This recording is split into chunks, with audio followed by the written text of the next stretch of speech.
Riley, do you now regret the way you voted for Trump?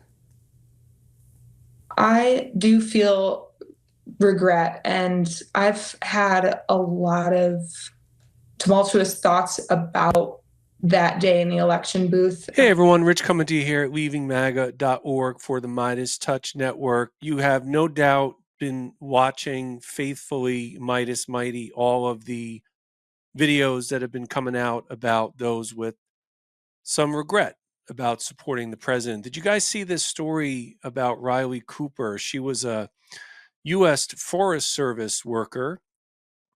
Her story was in the Washington Post. She was interviewed at CNN. She thought that Trump would make IVF free, thought that her job would be safe under Trump, and now she's second guessing her vote for him because she was laid off. So I want to give a big zoom out prognostication, a Leaving MAGA insider take on what I think is going to be happening in the coming months. Are there many right now leaving MAGA with buyer's remorse? I would say at the moment, no. But I do anticipate that there's going to be a gradual and then sudden leaving amongst the regretful. And even though it might belie our sense of urgency right now, we have to be patient because it's going to take some time for many Trump voters to feel the consequences of their choice. And I know that many are perhaps going to construe my statement as a defense of ignorance, but it's not, from whether it's others or my own. But there is a lot of they knew what they were voting for commentary about Trump voters that's out there, and in particular for and about MAGA voters. But I think this misses a point, and I think this is the actual problem: is that many, if not most, didn't know for what they were voting or had only a partly formed idea. And my evidence for this is that most Americans are apolitical. They don't pay attention to politics like all of you do out there, and they don't pay attention to political media the way that many Midas viewers do. I would say that Miss Riley Cooper is definitely someone, based on her comments in her interviews, falls into that category. So even though many of those in the MAGA community are political, their worldviews are shaped solely by MAGA friendly and centric media and pundits and organizations. And I know this because when I was in the MAGA community, any information that even remotely refuted or challenged the pervasively held mythologies and beliefs of the community, it was shunned, it was kept out. And I think allowing someone to ignore reality does a disservice to them, and it hurts them more than it helps them. And I do admit, and I've said this and will continue to say it, I am a little bit ambivalent about the F around and find out. I don't have a problem with others feeling the consequences of their decisions. This is how the real world works. This is reality. This is the bootstraps myth that the Republican Party and MAGA have been fond of for many, many years.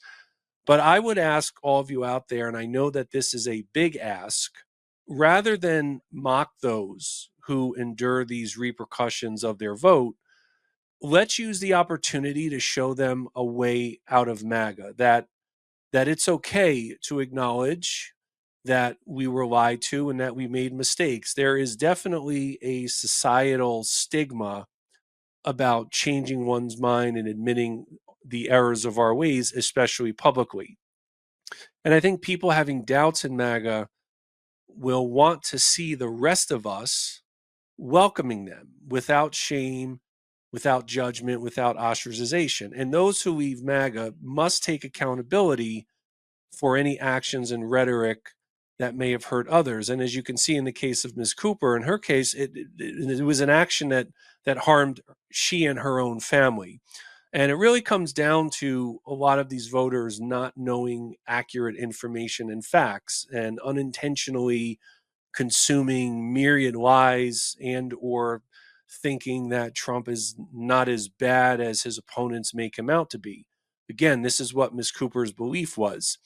And an apolitical person is much more likely to believe lies, not because of a lack of intelligence or integrity, but because they don't follow news, and that makes them more susceptible to believing falsehoods. And it shows that apoliticism is its own kind of bubble. So it takes some work to be relatively accurately informed. I know for all of you out there in the Meidas Mighty community, you consume a lot of news. You consume a lot of the videos that are put out on this channel and this network. And it's why a lot of mis and disinformation consumption, part of it is just from a lack of effort in trying to differentiate fact and fiction. And it's not racial, it's not about gender, it's not about intelligence, it's not about good character or bad character. And it's not even entirely about laziness either, because even accurately informed people, they very well might believe a lie if they hear it enough.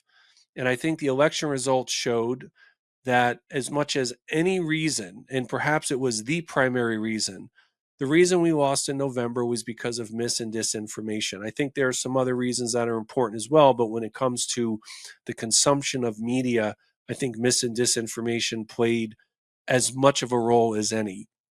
And so with a lady like Miss Riley Cooper, some of those on the anti-MAGA side are confirming the stereotype of the bloodthirsty anti-Trump voter who is fine with pain being caused to those with whom they disagree. And in closing, I want to say, if you want to shun when they go low, we go high, that's fine. You can choose to reject that.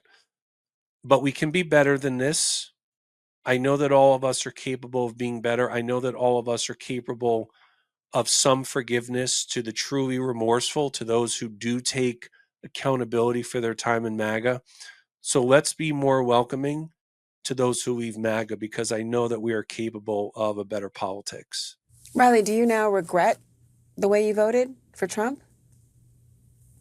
I do feel regret, and I've had a lot of tumultuous thoughts about that day in the election booth.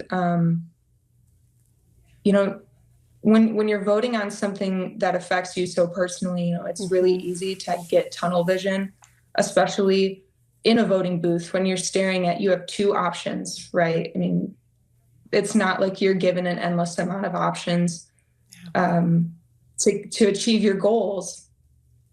And so afterwards, when I thought maybe this is my chance, I also had to come to terms with the fact that I was likely going to be a part of, taking chances away from other groups of people. And that's never sat well with me.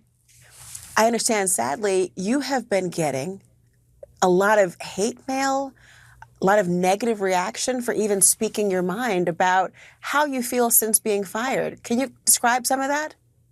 People online get very brave. They can very easily say terrible things to you that they would never in a million years say to anyone's face. I've had people tell me that, they hope that I never have a child and that I got exactly what I deserve. And as much as all of the terrible comments have been coming through, I've also received an immense amount of support, especially from women who have gone through IVF, who struggle with infertility. It's unfortunately a large group of us out there who deal with this. And I hope that more light comes to the issue of infertility. It's a terrible, lonely process. And I'm really glad that some people have reached out with, understanding, and they send me hope as well, which I appreciate. Riley Cooper, thank you. Hey everyone, if you like this video, make sure you subscribe and drop a comment down below. Also, please visit us at leavingmaga.org. You can get in touch with us there and also subscribe to our growing YouTube channel. As always, appreciate your support. Thank you for watching. Can't get enough Meidas? Check out the Meidas Plus Substack for ad-free articles, reports, podcasts, daily recaps from Ron Filipkowski, and more. Sign up for free now at MeidasPlus.com.